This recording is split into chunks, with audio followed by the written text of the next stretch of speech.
Oi, gente, boa tarde. Hoje nós vamos fazer a crítica ao romance Cartas ao Tempo, da autora Vera Roosevelt. A autora, ela é de nacionalidade alemã, ela é filha de mãe brasileira e pai alemão.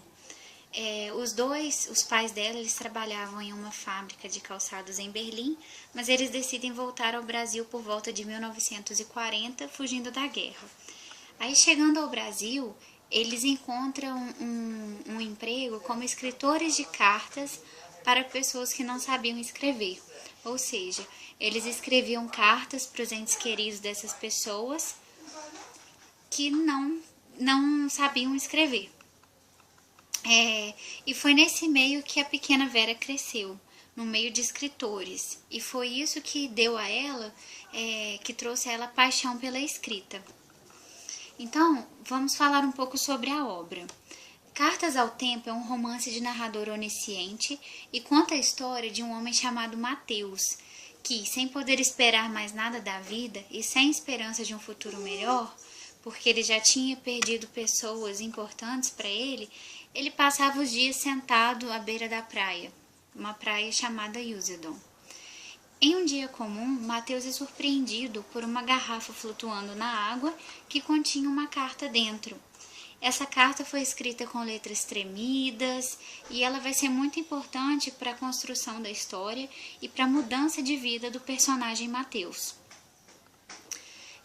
Porque nessa carta havia um misterioso pedido de ajuda. E no decorrer da história, o personagem ele vai descobrindo fatos que fizeram com que essa carta fosse escrita. Ele descobre sobre um hospital em Berlim, um hospital que foi fechado há 15 anos atrás. E as pessoas começam a contar a ele casos misteriosos de coisas ruins que aconteceram nesse hospital. E aí, em sua busca, Mateus, que antes era um homem de meia idade, que já não via sentido na vida e não buscava mais compreendê-la, ele torna-se um herói de uma história que a princípio era triste e inacabada, que era a história da vida dele. Ele acaba descobrindo que seu pai, que tinha ido à guerra em 1942 e nunca mais voltara, ele morrera naquele hospital. E aí, quando o personagem descobre também sobre a pessoa que escreveu essa carta para ele, que eu não vou contar para vocês quem é, porque senão vocês vão perder a curiosidade de ler o livro.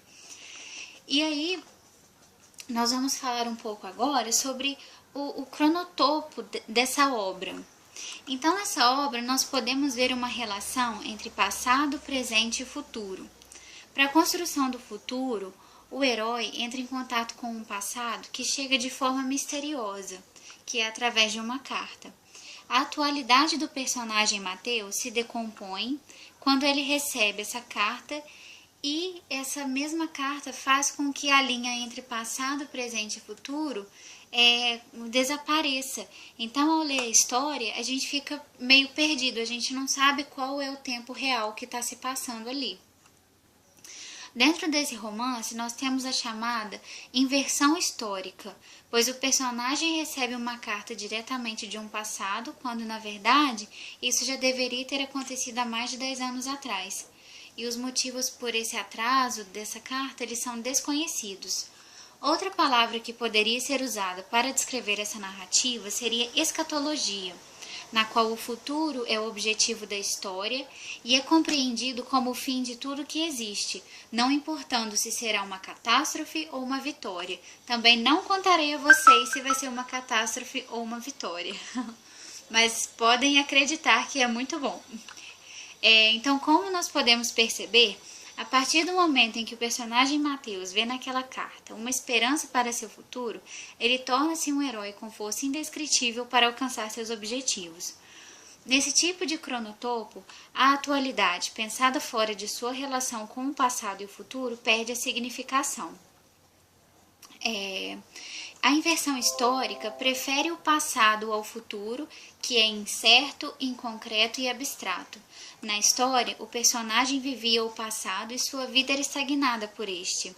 Os acontecimentos do conto de Roosevelt nos levam a refletir sobre as formas variadas do cronotopo folclórico. Eles tornam real tudo que é tido como verídico e incerto. O herói da história cresce às custas do futuro pela sede de descobrir o que aquela carta o que aquela carta trará para ele.